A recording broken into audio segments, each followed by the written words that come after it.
एक professor class ले रहे थे। क्लास के सभी छात्र बड़ी ही रुचि से उनके लेक्चर को सुन रहे थे, उनके पूछे गए सवालों के जवाब दे रहे थे। लेकिन उन छात्रों के बीच कक्षा में एक छात्र ऐसा भी था जो चुपचाप और गुमसुम बैठा हुआ था। प्रोफेसर ने पहले ही दिन उस छात्र को नोटिस कर लिया, लेकिन कुछ नहीं बोले। लेकिन जब 4-5 दिन तक ऐसा ही चला तो उन्होंने उस छात्र को क्लास के बाद अपने केबिन में बुलवाया और पूछा, तुम हर समय उदास रहते हो, क्लास में अकेले और चुपचाप बैठे रहते हो, लेक्चर पर भी ध्यान नहीं देते, क्या बात है, कुछ परेशानी है? सर, वो छात्र कुछ हिचकिचाते हुए बोला, मेरे अतीत में कुछ ऐसा हुआ है जिसकी वजह से मैं परेशान रहता हूँ, समझ नहीं आता क्या करूँ। प्रोफेसर भले व्यक्ति थे, उन्होंने उस छात्र को शाम को अपने घर बुलवाया। शाम को जब छात्र प्रोफेसर के घर पहुंचा तो प्रोफेसर ने उसे अंदर बुलाकर बैठाया, फिर स्वयं किचन में चले गए और शिकंजी बनाने लगे। उन्होंने जानबूझकर शिकंजी में ज्यादा नमक डाल दिया। फिर किचन से बाहर आकर शिकंजी का गिलास छात्र को देकर कहा, ये लो शिकंजी पियो। छात्र ने गिलास हाथ में लेकर जैसे ही एक घूंट लिया,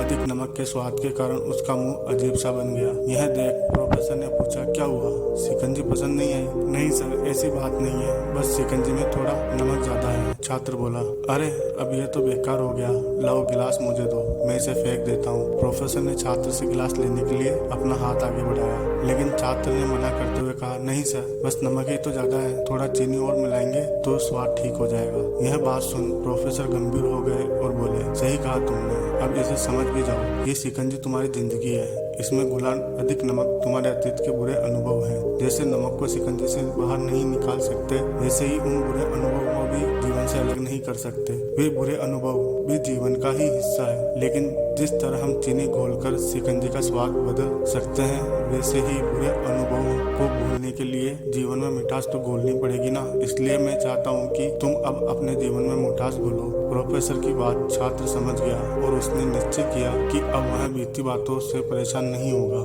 दोस्तों, जीवन में अक्सर हम अतीत की बुरी यादों और अनुभवों को याद कर दुखी होते रहते हैं। इस तरह हम अपने वर्तमान पर ध्यान नहीं दे पाते और कहीं न कहीं अपना भविष्य बिगाड़ लेते हैं। जो हो चुका उसे हम सुधार नहीं सकते, लेकिन कम से कम उसे भुला तो सकते हैं, और उन्हें भुलाने के लिए मीठी यादें हमें आज बनानी होगी। जीवन में मीठे और खुशनुमा लम्हों को लाइए, तभी तो जीवन में मिठास आएगी।